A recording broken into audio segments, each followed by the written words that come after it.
everybody, welcome back to my channel. So today I wanted to go ahead and bring you guys an update on the garden and kind of tour the garden, see how it's doing this time of year, and talk about a few new things that I'm trying to do in here and some issues that I have come across so far. So this will be a July garden tour. So lately it has been super dry here. We've gotten almost no rain, and our grasses and things have really suffered. Our pastures are suffering, our hayfields are suffering, and without the new irrigation in the garden, I definitely would have been having some problems watering the garden. So I'm super thankful for the irrigation system that we got installed, which is the drip tape. And I'll kind of go over the irrigation as well. But let's go ahead and just take a look through the garden and see what we have going on, and I'll kind of talk about some of these things as we go. Overall, the garden is doing fantastic, and I really couldn't ask for more. It's growing and everything's green and doing well, and I expect to have quite a bit of food very soon. In my first row, I have about half a row of green peppers. So I did lose a couple, so you see a couple empty spaces, but overall they're doing well. They are quite small, and I have not gotten any peppers from them yet, but overall they look healthy, and I should actually probably come and prune the bottoms a little bit. I have not pruned these pretty much at all, so they are quite bushy, but so far no blooms on these yet. There's a bug. So no blooms on the green peppers yet here mid-July, and I have successfully finally got some of these gorgeous calendula flowers going at the end of the first 5 rows. So I now have calendula growing. You can see that one got eaten, and so I had replanted it, so it's much smaller than the rest, but we finally got that going. So the first 5 rows, both ends have those calendula flowers in it, so that's pretty cool. I've been harvesting those for my medicine cabinet. The other end of this row is currently empty. I had garlic there, and I have since pulled that, and I haven't replanted anything there, so it's just sitting empty right now, which isn't ideal, but I've just been too busy to want to plant a fall harvest right now. But I still plan to plant some carrots, lettuce, things like that, radishes probably at some point. I just haven't got around to it yet. So my second row is all onions, the entire row, and of course the calendula flower at the end of each row. The onions this year are doing absolutely fantastic. I was really worried about them at first, but they just took off, and I think having the watering system has probably helped a lot. But we have got some super big onions going on in here. You can see that's a really big onion. I've got about 12 to 13 stems on the majority of them. There are some small ones. They're not all huge. For example, this one over here. What's it doing? Why is it so tiny? But most of them are really big, and many are actually huge. So one thing I noticed right away when I came out was this guy. He thinks he's ready to be picked. So it is about time to come out and start harvesting onions soon, probably. And I'll be hanging these. I hang these in the barn. So maybe I'll show you what I end up doing, how I dry these, cure these in the barn. But I have lots of onions. This whole row, I've got 3 rows wide, all the way down the 70-foot row. I forget exactly how many. We've got a few hundred, 300 or 400 onions total. I can't remember the exact number, but I've got the center of this next row is all onions, and then I put 2 onions between each of the cabbages, and well, this is supposed to be cauliflower, but we'll get to that soon. But right here, interesting enough, because last year I had onions in this front row where the green peppers are now. But I somehow got a volunteer onion that came up here, and I thought, well, I'll just leave it there and see what happens. So it sprouted a flower, and I went ahead and tied some cotton cloth over it to try to catch the seeds. So I haven't opened this up to see if it's dropped its seed yet, but I have just kept it on there and thought I would just have a little experiment, because I have never collected seeds from an onion before. So yeah. Oh, look, right here is a green pepper, and it has a little bit going on in there, some green pepper action coming on in there. So these are just starting to look like I'm gonna get some blooms and some peppers finally.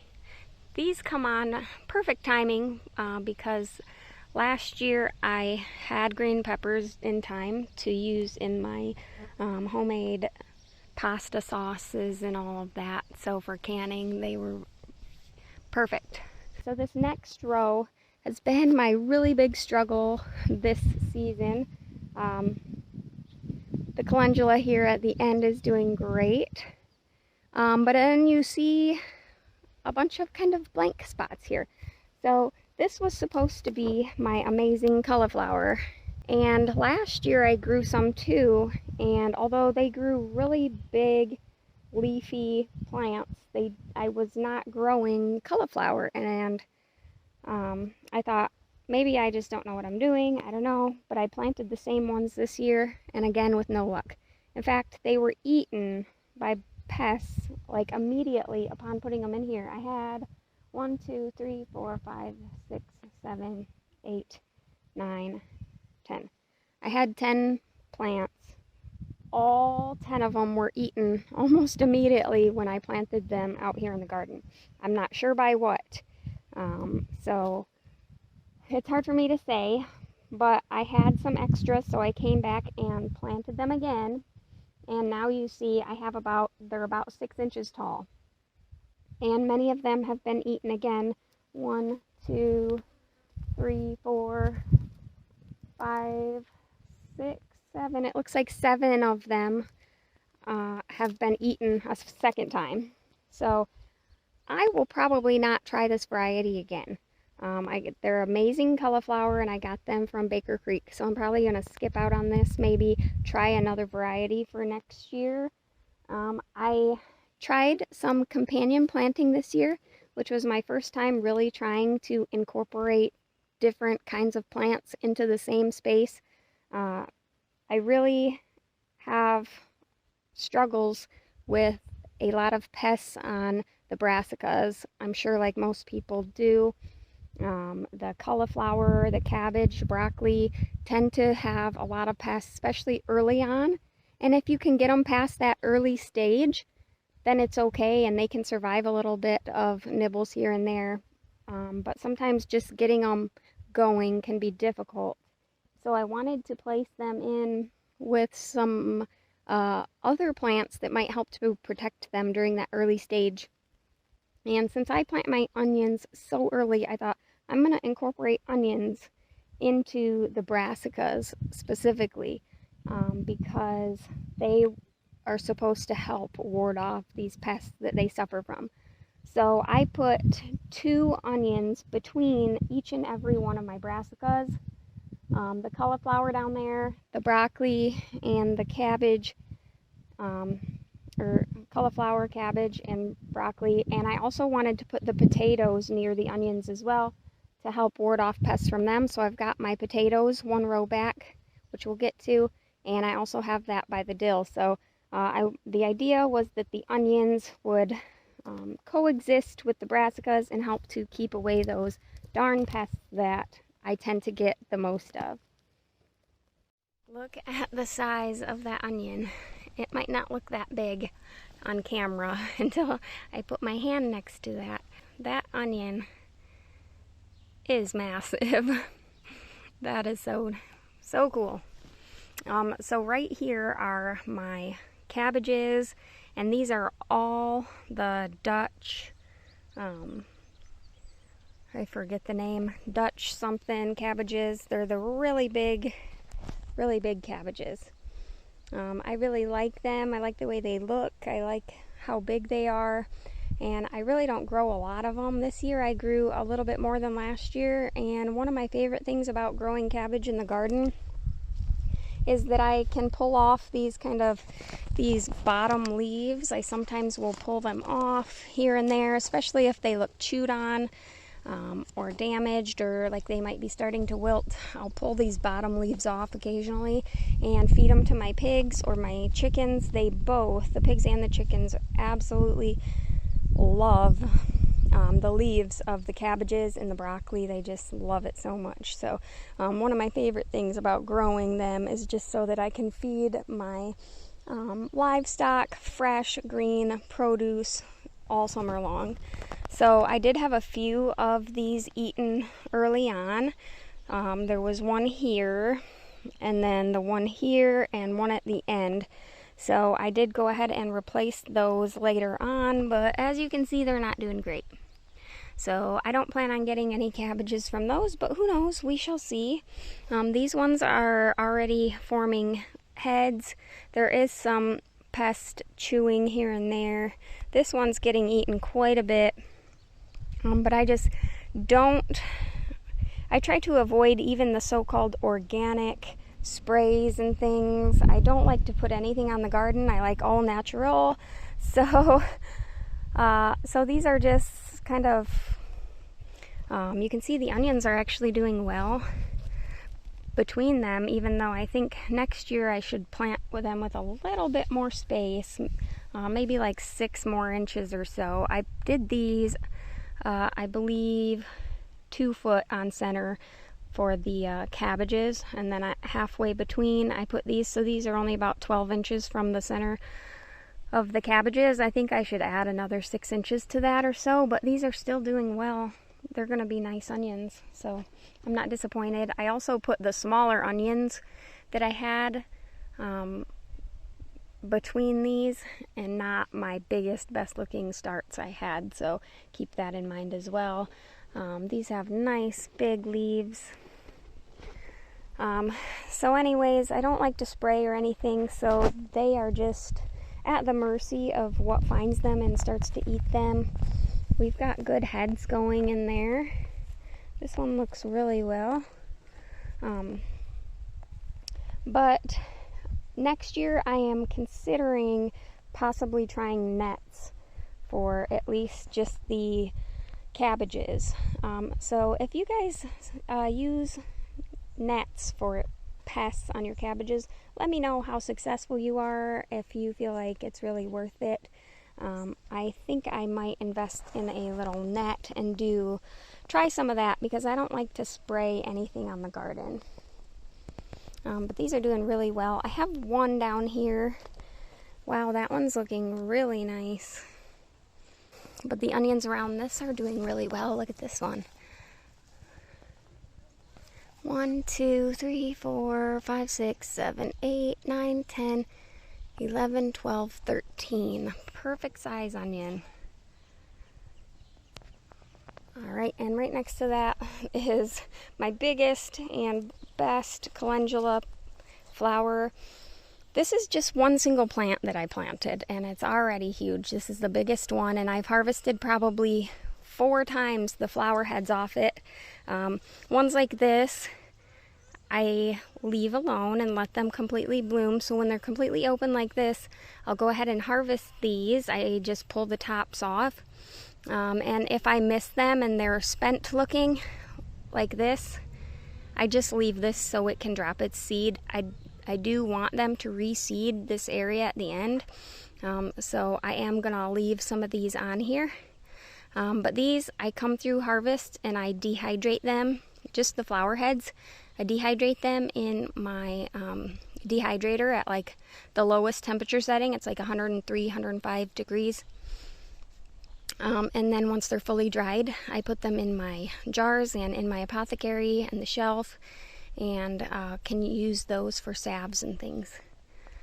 So that is why I really wanted these, but I thought they would have some beneficial properties in the garden as well. So next year I do want to incorporate lots more flowers, some more marigolds and things like that. So that is my goal, to just increase, because I have had so many pests. This is the second year I've gardened this space, and I've had so many pests, and I'm really trying to establish this garden and improve the soil and just naturally increase good insects and get some of these bad insects out of here. So one thing I've just really wanted to do is get some more flowers and things to encourage the good bugs and the pollinators and things to come over and hang out here. So that's a really big flower. These are the strawberry blonde calendula. That's what they're called. So I have 2 varieties of potatoes in the garden this year. I've got about a third of the row here at this end, and I forget which is which, but I have this here, and then I've got dill in the middle, and then the other variety there of potatoes at the end. I forget which is which. One is the same I grew last year, which is the Yukon Golds. We love those potatoes. And the other one is russet, which isn't super amazing. I guess kind of bland russet potatoes, but they're really versatile, and we eat them quite a bit, so I thought that I would go ahead and try my hand at growing those. And both varieties have been doing really well. You can see that they are starting to just die back a little bit. They grew so big and so tall. I do get a lot of pests on my potatoes, and it's one of those things where I don't think that I could grow them without being here a lot. So for the potatoes, I get a lot of the Japanese beetles. I get a lot of potato bugs as well, and even some grasshoppers and stuff like that on the potatoes. And they will devastate your potatoes so quickly. And I don't, like I said, I don't like to spray even the organic, the so-called organic pesticides and stuff like that. So really my number one thing to growing the potatoes is to just be here every day or close to every day and walk through. It only takes a few minutes, and I just walk through up and down the aisle and look for bugs. And when I see bad bugs like the potato beetles and such, I squish them off. So if you want to get some soapy water or whatever, and you can just put them in there, or just be like me and squish them between your fingers. And that's what I do, and I'm able to keep the bugs at bay enough that the plants can still thrive and they don't just get devastated immediately. But at this point, the potatoes are still doing really great, but they are kind of naturally starting to die back a little bit here and there. There are a lot of Japanese beetles right now. I have very little of the potato beetles or potato bugs currently. So, but when I do see them, I squish them off. I did the same thing last year, and it helped tremendously. It definitely saved my potato plants by just doing that. And I feel like it has lessened the population for this year by doing it last year. And hopefully each year it'll get a little bit better and a little bit better. So, and also I did the companion planting like I was starting to say with the potatoes. I wanted them near the onions for the benefits the onions give, but I didn't have enough room to incorporate onions with them. Plus the onions I felt like would be crowded out by the big foliage of the potatoes, and they're obviously a root crop, so they would probably interfere with growing an onion actually with them. So I put them as close as I could, which was the next row, and I split the 2 varieties in half so I didn't get them mixed up. And between them, I decided to plant my dill. I grow dill so that I can can pickles and have my own fresh dill. And so dill has some great properties to prevent pests and things as well. So I put the dill right down the middle of the aisle so that each could be as near as possible to that dill to help them. And I don't know for sure if it's actually helped or if it was just my plucking of bugs off of them, maybe both.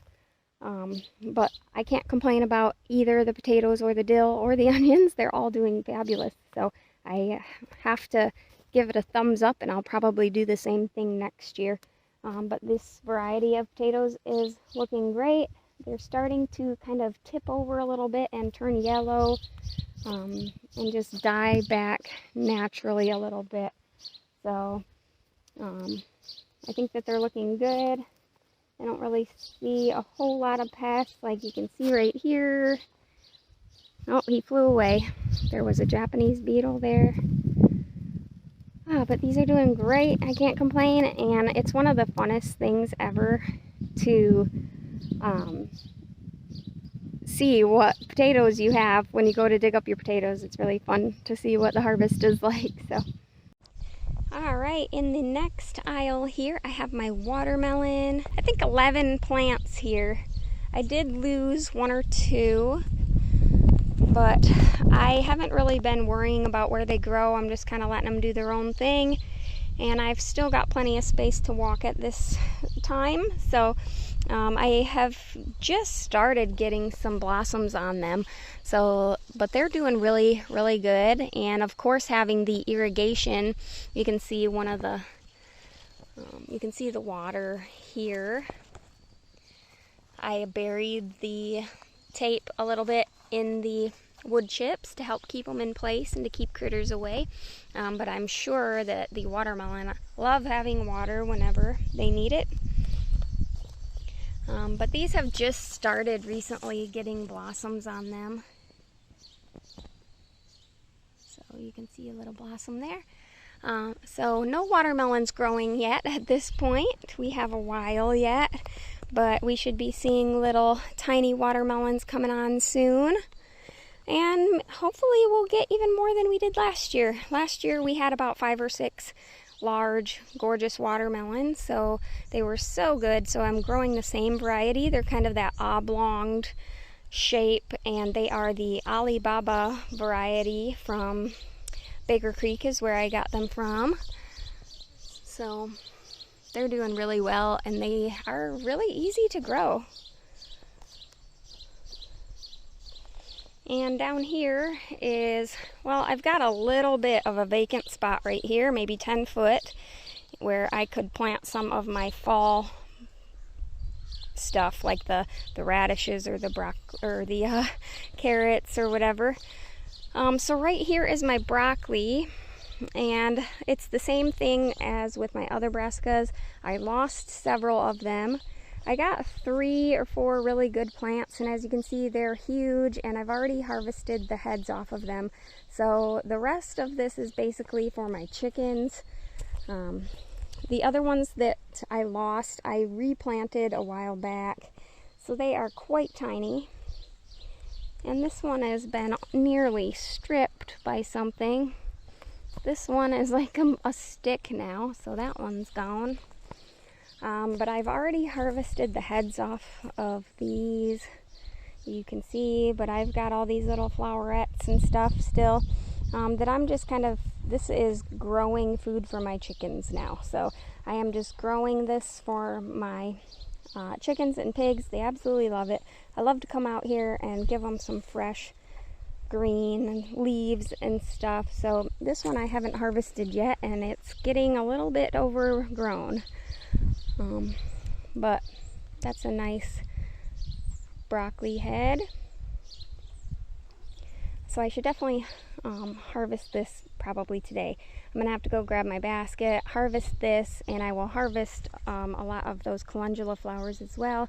Grab that onion that's tipped over so it can start hanging upside down to dry. And I could harvest a lot of this to go make a nice yummy salad for my chickens and pigs. They absolutely love broccoli too. If I just give them a whole piece like this, they eat it right up. This one's getting a nice head on it now. So the broccoli is doing really well, and these are one of those things, there's, you know, you're growing it for this head in the center, but it's a huge plant full of huge leaves, and I love growing it because of all those green leaves, so I can feed them to my pigs and chickens. It's one of my favorite things to do. All right, here in this next row, I've got a few of zucchini, which are doing terrible. As you can see, that little stink bug. There's been stink bugs all over these, and it is really hard to get their darn eggs off. Look at that. So I come out here and I try to rub these off, but it really damages the leaves. And you can see there's some there. So it's not really going well.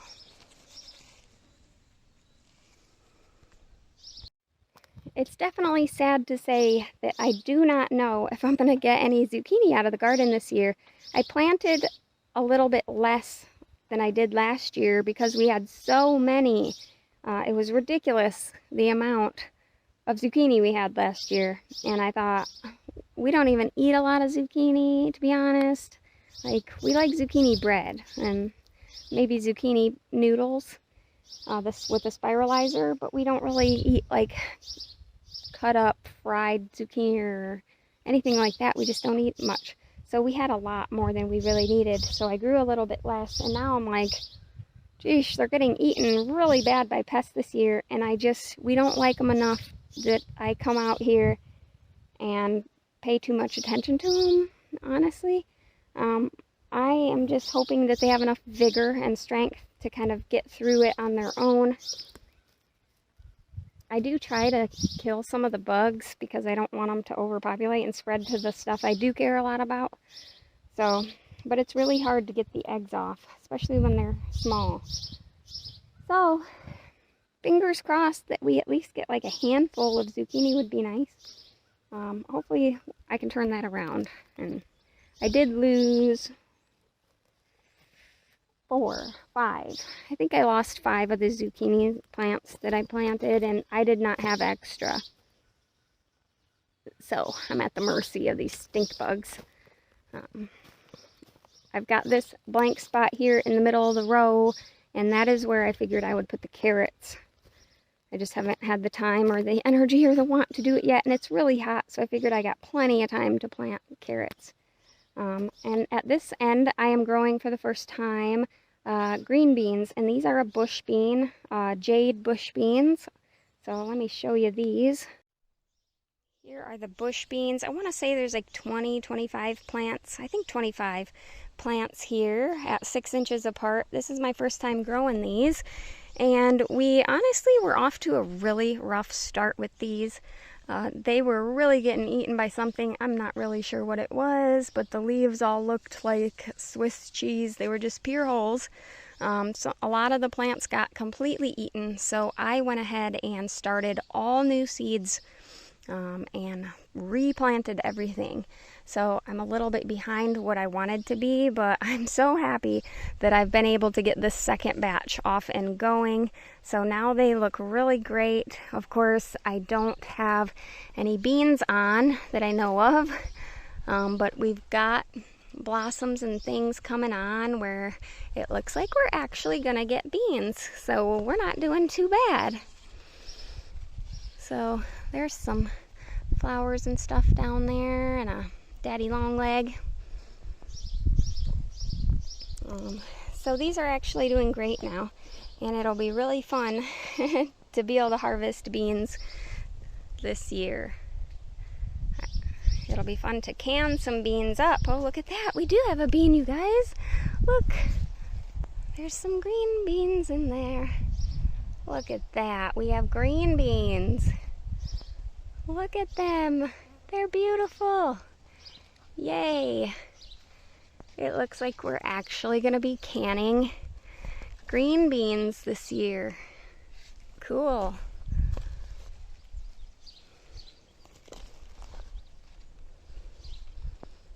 Well, that's exciting. Alright, and then right behind the green beans here, I've got my whole row of tomatoes. So there is an entire row of tomatoes. If you watch my other videos, I did plant these further apart than last year. Last year I did them every 12 inches. This year I did 16 inches. So I've got about 7 plants per 10 foot all the way down. So quite a few less plants this year. Hopefully I still have enough. I do still have spaghetti sauce left, but we have used up all of our, all of our tomato juice is gone. So we really need our tomato harvest to be good this year. This one here at the end is a tomatillo, a lone tomatillo. And if you know about them, they do not self-pollinate, so you need at least 2 of them in order to get fruit. This is my first year growing them, so I can't give you a whole lot of information about growing them. However, you need at least 2, apparently. So I planted 2, this being one of them, and the one next to it was eaten by pests, like within the first 2 days of it being planted. And so I had extra, so I went ahead and planted my extra plant next to it back in the same spot. Again, eaten right away. So I thought, this is hopeless. I started a bunch more from seed, and once they were large enough, I planted them again, eaten right away. I thought, oh my lord, I am not going to get any tomatillos this year either. So bad first year try, right? So I had more that I had started, and so I thought, I'll just try again. I'll let them get a little bit bigger, and then I'll try again. Well, I finally planted them this week. I planted 2 more. I fit 2 more in here. And I put them, I cut the bottom off of a 2-liter soda bottle. I have the cap removed, and I stuck it way down through the wood chips all the way to the soil. These are doing really good right now, it looks like. They're not eaten, so it must be, I can only assume, helping. This one is just about too big for the container, so I will probably be taking these off here in the next couple days or so. I'll just remove those, but in the meantime, I'm scared to take them off, so I'm just going to leave them on and till I am forced to take them off. But I think that they're doing well, and they're alive, so hopefully, fingers crossed, we can get some tomatillos this year. That is the goal. I'm growing all the rest of my tomatoes are paste varieties. So I've got, let's see, what are the varieties? I have San Marzanos here. These 4 are San Marzanos, and I am probably in need of coming and giving them a prune, but they look pretty good. And ooh, looky there. It's so bright, it's really hard for me to see if I'm showing you what I'm meaning to show you, but we got some beautiful San Marzano tomatoes growing in here. There's a few more tiny ones. And this plant has some as well on the other side.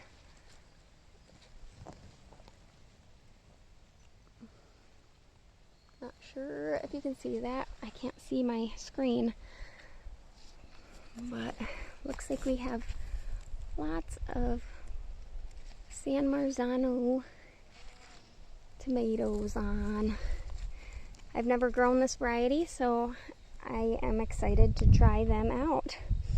The next kind are Bonnie's Best, which is also a first that I'm growing, and I've heard great things about it, great reviews on these, so I'm really excited to try these tomatoes. Got a lot on there. They are really small.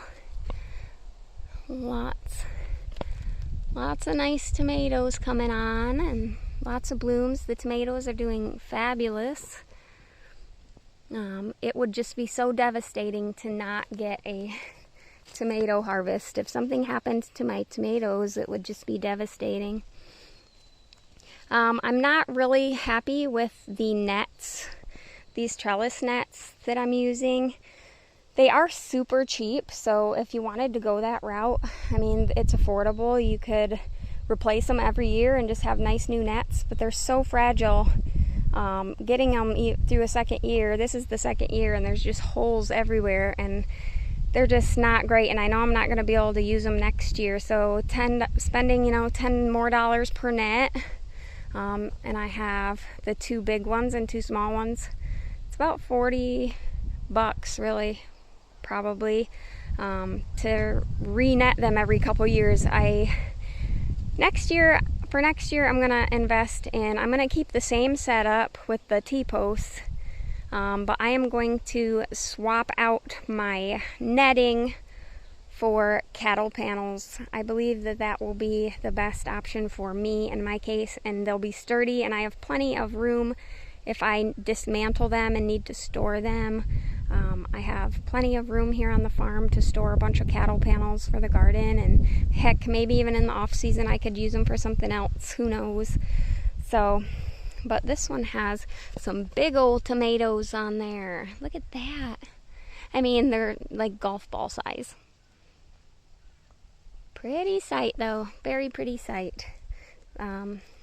Bonnie's Best, I've heard a lot of great things. If you grow Bonnie's Best, let me know what you think of them, if you like them, if you have anything to compare them to. So Bonnie's Best is the biggest variety that I grew. I mean, I grew the most of Bonnie's Best. My next variety, this one is not doing well, and I will probably pull it. I'm not sure what's wrong with it, if it's just a bad plant or not getting water, I'm not sure, but I don't want it to have if it has a disease or something, I will probably just go ahead and pull that.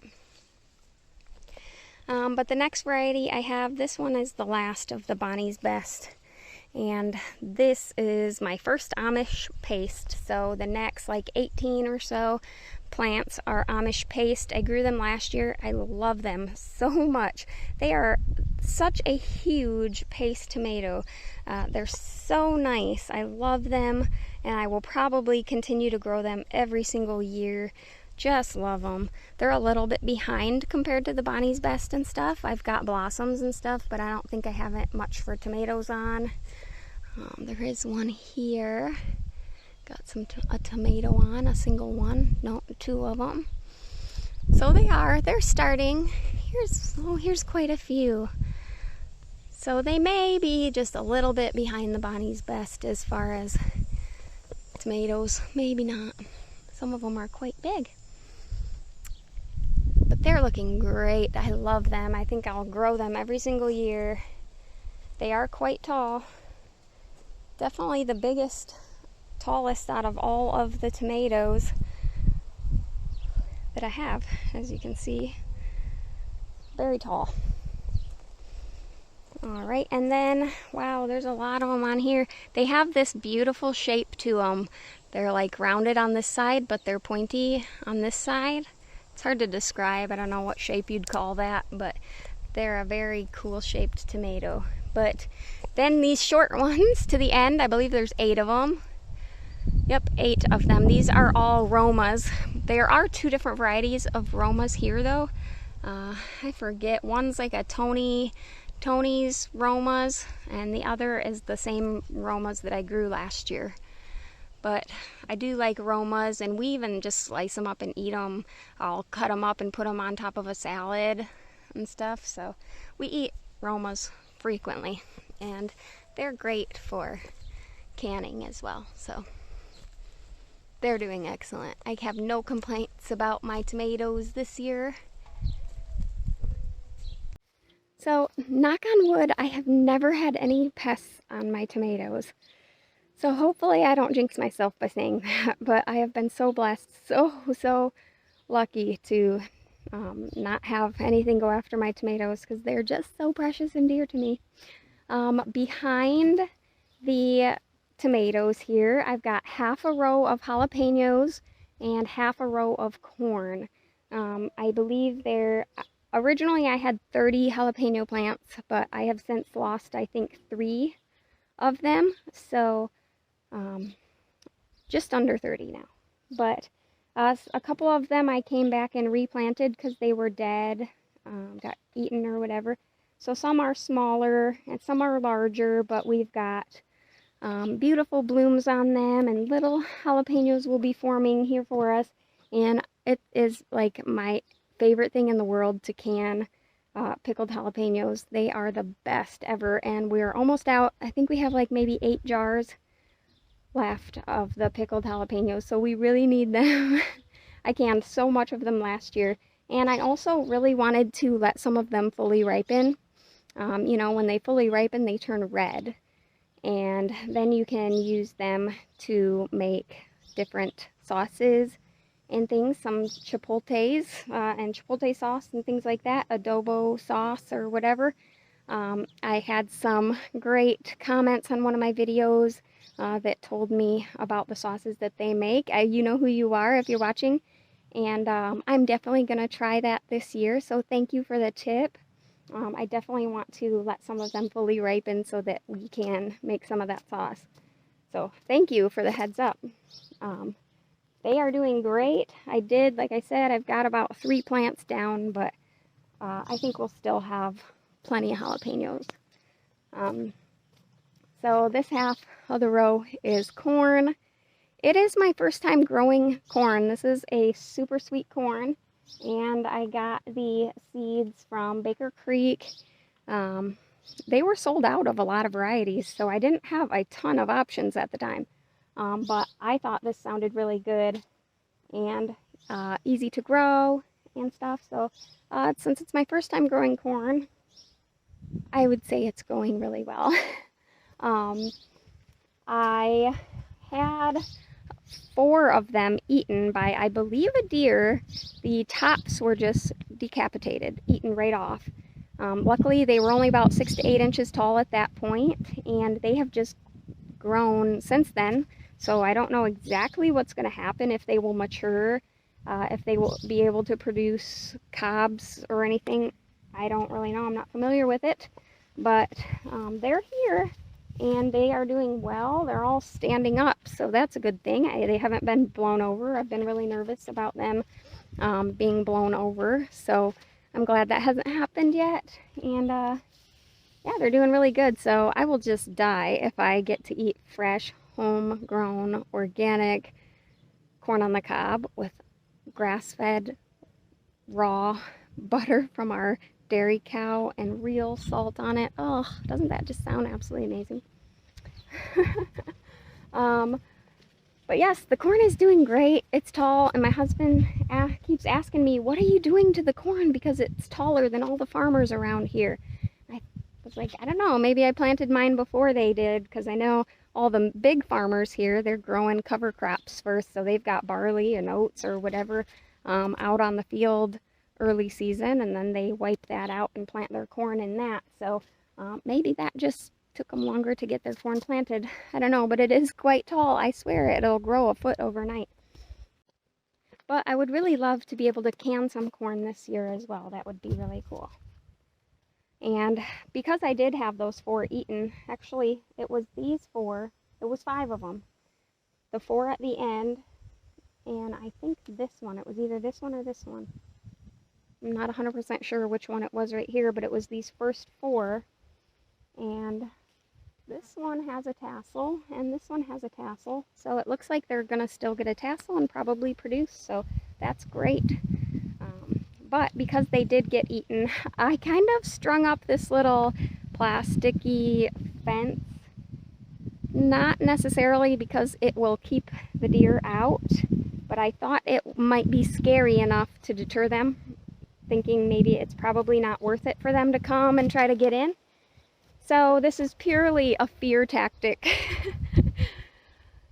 I also put some Walmart sacks to blow in the wind here to just kind of add some movement, and hopefully I just wanted to scare them and hope that they wouldn't come back. And so far I haven't had any more problems. So is it working? Maybe.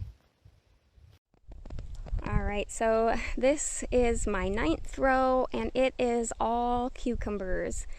A whole row of cucumbers, and they're finally starting to really take off and get tall, which is super exciting. However, I have been struggling with pests for the first time ever with my cucumbers. I have got an infestation of the cucumber beetles, and I noticed them when they were about 6 inches tall.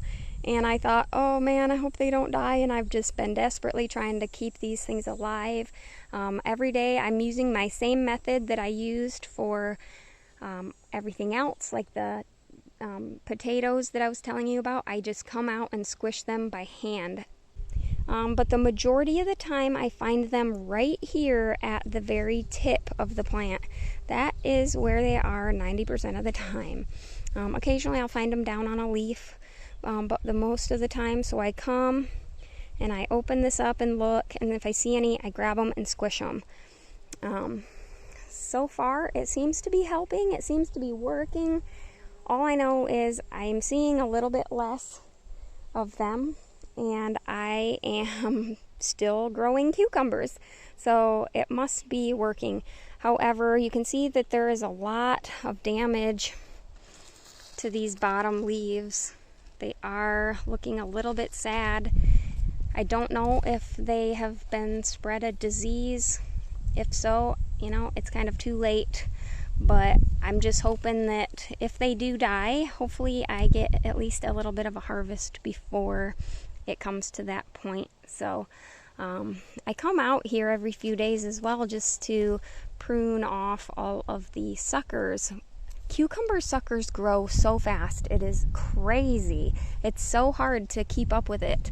Also, I just try to put them back up on the trellis to make sure that they are growing where they're supposed to. So that is what I do with them every day.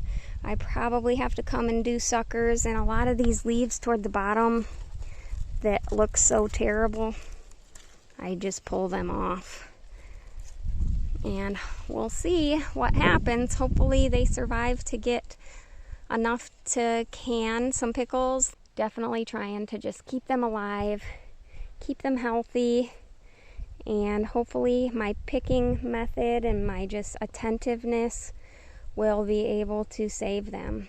Like right now I'm not seeing any on these plants, which is an excellent sign. And the new growth on top looks so much better than that growth on the bottom. Oh my goodness, would you look at that? That is a plump little cucumber. I think I'm going to have to come back with a basket and get a few cucumbers. I'm seeing a few different cucumbers. So let me see if I can remember the varieties. I have 3 varieties. I'm plagued with elder bugs too. So I have 3 varieties. One is a muncher, which I've grown several times, and the other 2 are Chicago pickling cucumbers and Boston cucumbers. So very, very exciting. Let's see if I can find some more. Oh, that one's perfect size for little tiny pickles. I love pickles that size for canning. Holy moly, look at that one. Look at that one. That is a little fat. Oh, look at that one. It's huge. There's another one. Great. Ooh, and a few more. Oh, there's a whole bunch. Oh my goodness. Look at them. Goodness, it's hard to show you. Man, I better pick these. They're definitely overgrowing. Look at that. So the problem early in the season is that you might get one here, one there, one here, one there, and you might have 10 cucumbers, but it's not enough to actually can the cucumbers. So we'll be eating a few of these for sure, I think, because I don't think there's several for sure, maybe 20, but not enough to do like a significant amount of canning. But this whole back row is my sunflowers. Yes, I planted a whole 70-foot row of giant sunflowers. These are the ones that are supposed to get like 12 foot tall and have a 12-inch head on them. So I grew these for two reasons. Yes, I grew a whole row because they're just gorgeous. I cannot wait until later in the summer when they are blooming. It's going to be so stunning to look at the garden and see those huge flowers in the back all the way across the end. But I grew these also because for the seeds, I thought that maybe my family could eat them, and we will try to harvest them and make them into something edible. And also because I thought I could just chop the heads off and give them to my chickens, and it would be free chicken food, which is awesome. You can tell that I love that. That's kind of the running theme in the garden, is being able to also feed my chickens and pigs with what I'm growing. So the whole row is sunflowers, and I do have some that were eaten. I planted them like 2 seeds per hole, and then because I figured that I would lose a bunch, and I did. So I where I had 2, I went ahead and dug up the one and separated, put one in the empty spot, and now I have pretty much an entire row with one gap, and the one gap is because my darn chickens keep coming in here and digging this back row. But they are doing great. They're tall. They're still standing, which is a plus. And, you know, it won't be long, and I will have some big old sunflower heads back here. All right, and to wrap it up, I wanted to show you my newest project that's kind of right here behind the garden. The space here between the last row in my garden and the pine trees is just kind of a dead, wasted space. There's no real grass here. It's got a lot of pine needles from the trees up above, and there's just mostly weeds. And if you don't keep up with, you can't really mow back here very well because of the weeds, and you never know if there's like a rock. We don't really keep it clean and nice and tidy back here, but it's always kind of an eyesore when you look back here, especially when the garden's not fully grown.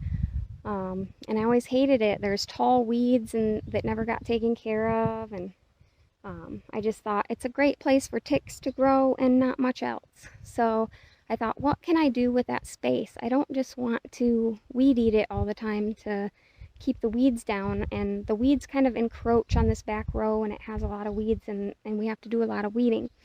So anyways, about mid-June, we were out walking on our property, and I discovered this large plant, like a shrub. And I asked my husband to use his app on his phone to identify it, see what it said it was, because I couldn't get in there close enough, because it's kind of in our pond area, and it's really grown up right now, and there's a lot of burdock and stuff in there, a lot of cattails and things. So he went in there and took a picture of it with his phone, and it said, he brought it back to me and showed it to me, and it said American elder. And I said, no way. No way. It's not right. There's no American elder just growing wild back here. Like, we're in Michigan. No.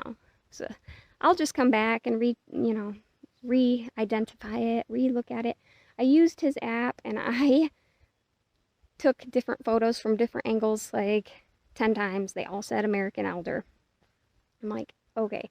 So I go on the internet, and I'm like looking at all the details of this plant and trying to prove to myself that it's not American elder, because these are huge. I mean, like huge shrubs, woody shrubs. And I was like, yes.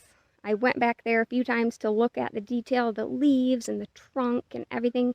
And yeah, it's American elder, and they're so American elderberry, as you may know it as. And there is at least 3 mature shrubs back there. They range from about 5 foot tall to about 7, 8 foot tall. And there's all, they've been growing wild, so there's a lot of old wood on there that they're no longer blooming on and could use the trimming and stuff. So I thought, well, we have elderberry back here. Well, for one, I'm going to watch them until they have ripe berries on them. And then hopefully I'll be able to get some berries before the birds do. I want to harvest some of the flowers as well for medicinal purposes, but I can't bring myself to do it because I want the berries more. So maybe in the future, but I am planning on going and taking cuttings this fall and bringing some cuttings up here to plant behind the garden. Yay! You probably realized I was building up to that.